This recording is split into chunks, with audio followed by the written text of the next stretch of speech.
Dr. Williams hurried through the hospital corridor, his coat flapping like wings. Fresh out of med school, he was determined to prove himself. Today, he had back-to-back patients, and he was already running late.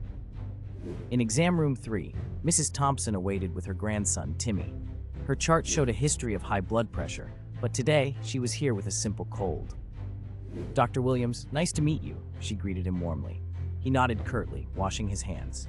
"What brings you in today?" he asked, eyes scanning her chart. "Just a cold, but Timmy insisted I come," she smiled, patting her grandson's head. Timmy, a shy boy with large, curious eyes, watched the doctor intently. Dr. Williams quickly examined her, scribbled a prescription, and handed it over without much emotion. As he turned to leave, Timmy tugged at his sleeve. "Doctor, will Grandma be okay?" "Of course," he replied, barely stopping.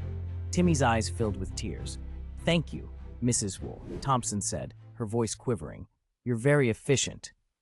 Later, during lunch, Dr. Williams overheard nurses talking. "Mrs. Thompson lost her daughter last month. Timmy's mom. They're all each other has now."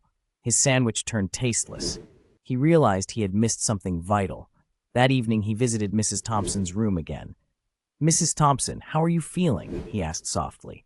She looked up, surprised. "A bit better, thank you." "If you need anything, don't hesitate to ask," he said, meaning every word. He turned to Timmy. "I'll make sure your grandma is always okay."